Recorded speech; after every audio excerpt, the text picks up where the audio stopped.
So this is a spacer with a mask, and this is the inhaler, metered dose inhaler.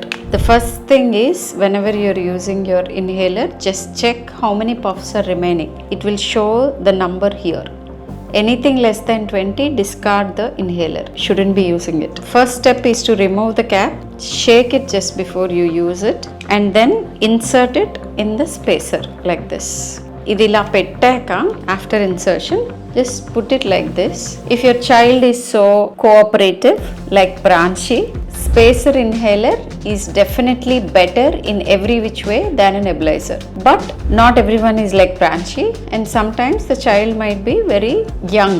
అంటే కొన్నిసార్లు మీ child చాలా చిన్నదై ఉండొచ్చు, 5 ఏళ్ల లోపు పిల్లలు ఇలా చక్కగా బుద్ధిగా కూర్చొని మనం చెప్పినవి అని వినరు. అలాంటి పిల్లలకి నెబులైజర్ చేయాల్సి వస్తుంది.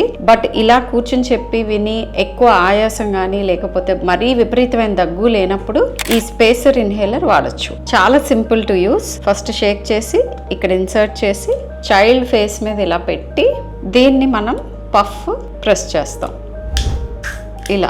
So same thing will happen here. And ఈ మెడిసిన్ అంతా వెళ్తుంది. అప్పుడు మీ చైల్డ్ చెస్ట్ ఇక్కడన్నా చూడొచ్చు, నెక్ దగ్గర, లేదా చెస్ట్ మూమెంట్ బట్టి 5 to 7 బ్రెత్స్ వరకు ఇది ఇలా పెట్టి ఉంచటం.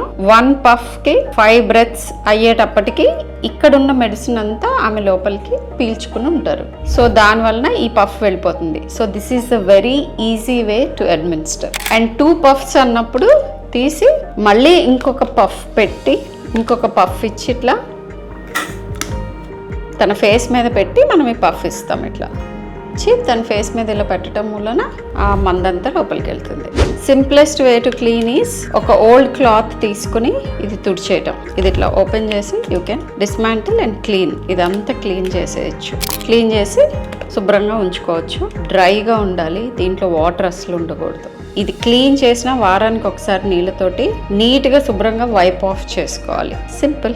Thank you. Thank you ప్రాన్షి.